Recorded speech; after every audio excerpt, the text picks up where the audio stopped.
A través de un estudio médico, un grupo de especialistas intenta explicar el padecimiento al que fue sometido Jesucristo antes de morir en el madero.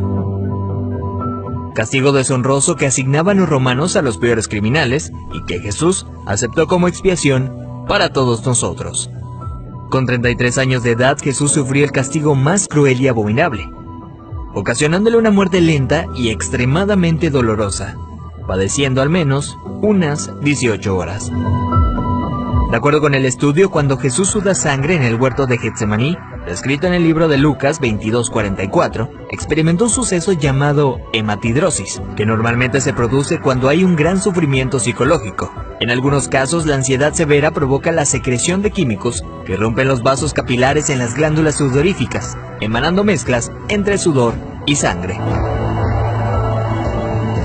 La madrugada en la que Jesús fue arrestado, ya debilitado por lo que le habría sucedido en el huerto, fue llevado ante Sanedrín y Caifás, el sumo sacerdote. Fue golpeado por los soldados, quienes le pusieron una venda en los ojos para burlarse de él, le escupían y le abofeteaban. Para este entonces, a raíz de los golpes, ya su rostro empezaba a hacerse irreconocible debido a la hinchazón.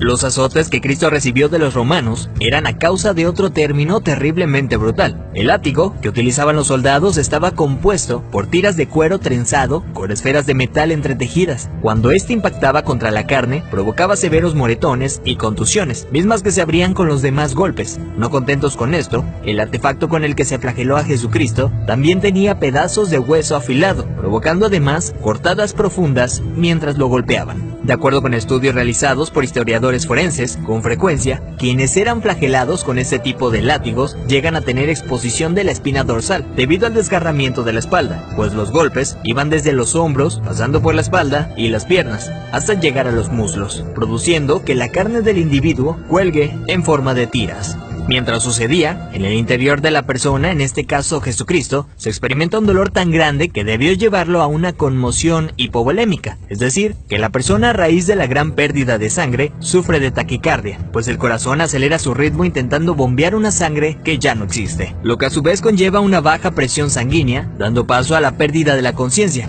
Al mismo tiempo, los riñones dejan de producir orina para mantener el volumen restante. Las personas empiezan a sentir una sed intensa, como reacción del cuerpo para intentar reponer la sangre perdida. Para este entonces Jesús estaba tan débil que caminar debió ser extremadamente difícil. Aún así tuvo que cargar el pesado madero de aproximadamente 75 kilogramos hacia el lugar de su ejecución. Durante el trayecto nuestro Señor fue humillado, escupido, despreciado por la multitud hasta que se desplomó. Evento que sirvió para que un soldado romano le diera la orden a Simón que llevara el madero un tiempo por él.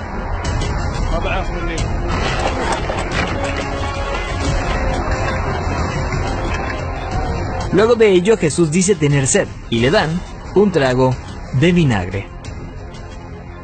Los criminales condenados a esta pena eran amarrados. No obstante, a Jesús le clavaron de forma horizontal, con las manos abiertas. La viga llamada patíbulum aún no se había unido al madero, colocado de forma vertical permanente. Los clavos que se usaban para este hecho eran de entre 13 a 18 centímetros de largo, afilados en punta, con el objetivo de que éste atravesara el nervio mediano. Al romperse ese tendón y poner las muñecas clavadas, Jesús fue forzado a utilizar todos los músculos de su espalda desgarrada para poder respirar. Ya colgado, casi sin poder respirar, al clavarle los pies en el madero, triturando los nervios de los pies, debió haber sufrido dislocación de los hombros, situación que se confirma en el Salmo 22:14, cuando dice: «Dislocados están todos mis huesos». Lo siguiente es una muerte lenta por asfixia. Conforme se iba disminuyendo la frecuencia respiratoria de Jesús, entra en lo que se llama acidosis respiratoria. Dicho en otras palabras, es cuando el dióxido de carbono de la sangre se disuelve con el ácido carbónico, lo cual produce un aumento notable en la acidez de la sangre, lo que lleva a que el pulso sea irregular. De hecho, al sentir su corazón latir de forma errática, hubiera sido un indicador claro para Jesucristo que estaba a punto de morir. Y es entonces cuando probablemente pudo haber pronunciado aquella frase: «Padre, en tus manos encomiendo mi espíritu», para después morir de un paro cardíaco.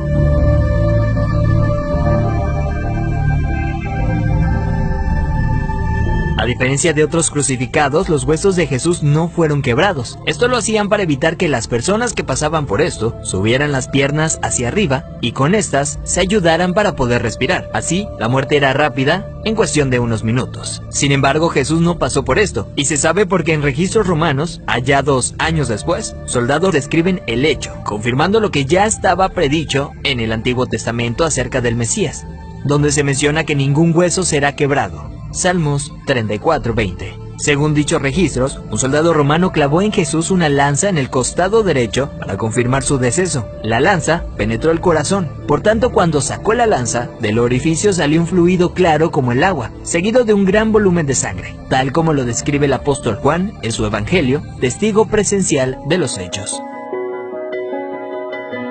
De acuerdo con la medicina, está más que evidenciado el sufrimiento que Jesús fue sometido siendo inocente. Eso es lo que sufrió el Hijo del Hombre para que tú y yo tengamos acceso al Padre y seamos perdonados.